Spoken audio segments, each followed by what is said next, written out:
ইন্নাল হামদুলিল্লাহ ওয়াসসালাতু ওয়াসসালামু আলা মান লা নাবিয়্যা বা'দা ওয়া আলা আলিহি ওয়া সাহবিহি আজমাইন।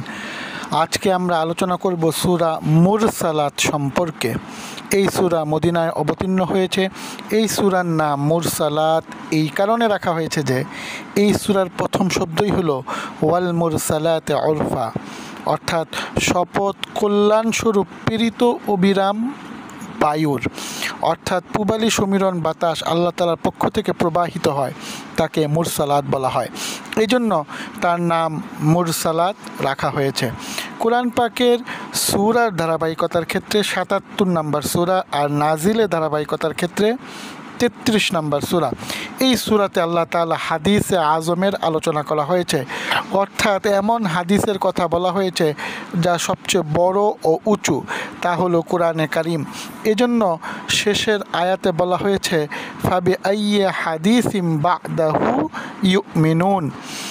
এই হাদিসে আজমের পর আর কোন কথাকে, হাদিসকে বিশ্বাস করো।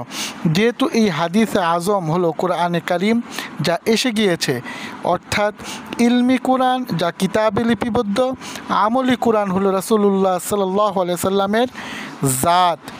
ইলমি ও আমলি দুটি ওহীয়ে কোরআন এসে গিয়েছে। এরপরে আর কোন কথা থাকতে পারে যা তুমি বিশ্বাস করো? মুদাল্লাল, দলিল ভিত্তিক, মুফাসসাল, বিস্তারিত, মুনাওয়ার, আলোকিত হাদিস এসে গিয়েছে।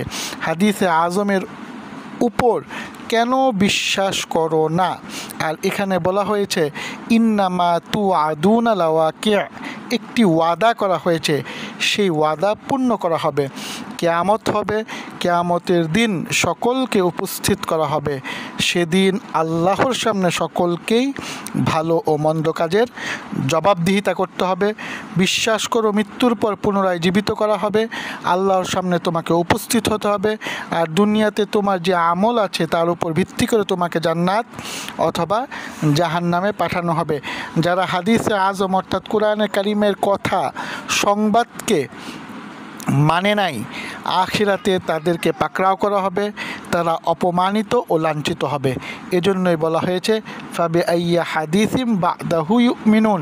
এই কথার পর, এই কোরআনে কারিমের পর, এই হাদিসে আজমের পর আর কোন কথাকে তুমি বিশ্বাস করো? এই সূরাতে এই হাকিকত ও বাস্তবতা তুলে ধরা হয়েছে। আল্লাহ তাআলা আমাদেরকে সকলকেই বুঝার ও আমল করার তৌফিক দান করুন। ওয়া আখির দাওয়ানা আনিল হামদুলিল্লাহি রাব্বিল আলামিন। আসসালামু আলাইকুম ওয়া রাহমাতুল্লাহি ওয়া বারাকাতুহু।